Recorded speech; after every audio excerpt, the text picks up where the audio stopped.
542 flood-affected Mabaruma Region 1 residents have benefited from government's flood relief.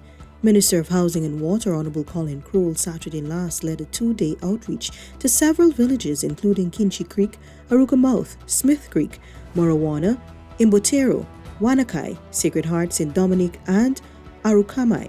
This first phase, I want everyone to understand, is just to allow you to live in your community and to bring you back to a level of normalcy.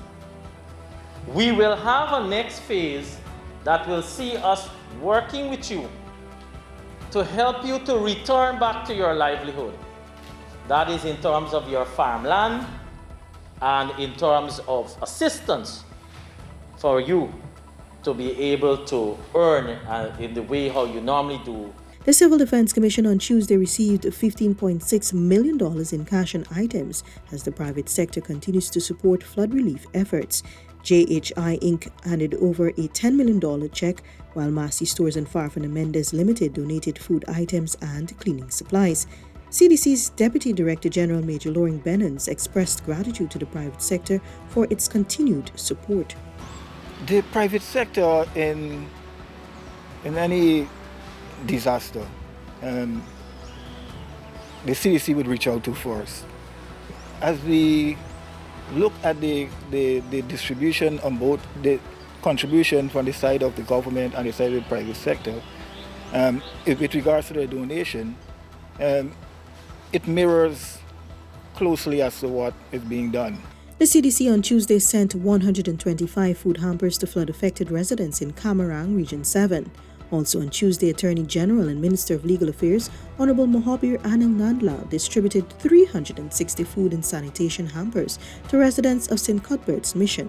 We know that you have suffered untold and irreparable damage, that all your crops have been lost, your homes, some of them have been destroyed, buildings have been destroyed, millions of dollars, not only in your community, but right across the country, have been lost as a result of this flood.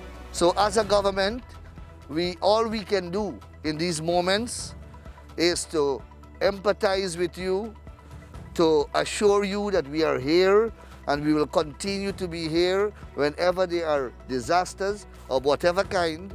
Added to local efforts, on Wednesday, the Caribbean Disaster Emergency Management Agency, CDEMA, will be conducting a countrywide flood assessment. Assessments will be undertaken in Regions 2, 5, 7, and 10.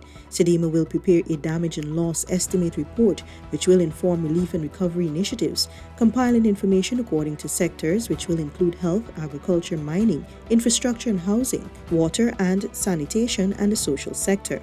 The CDC continues to provide assistance to flood-affected residents countrywide. To date, 24,160 cleaning hampers and 29,221 food hampers have been distributed. 232 persons are also being housed at shelters in Regions 2, 5, 9, and 10. However, Director General of the CDC, Lieutenant Colonel Kester Craig, says the Commission has already planned for more persons being displaced, with a prolonged wet season coupled with above normal rainfall. And that's one of the reasons we have requested for additional cuts from CDEMA. And we've received the 500, and we are expecting another 500 more from Barbados very soon. Apart from that, we have all the other sleeping supplies available, including pillowcases, blankets, for persons who may be displaced as a result of the flooding. So we have adequate supplies. During the rainy season, residents are advised to continue to construct barriers to keep flood waters from entering their homes.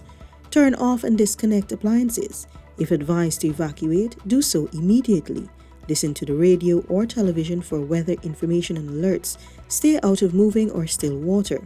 Persons are also urged to practice health measures, including ensuring safe water is used for drinking, cooking, washing, and other activities. Sleep under mosquito nets or use repellents. Keep food supplies away from flood waters and wash hands thoroughly.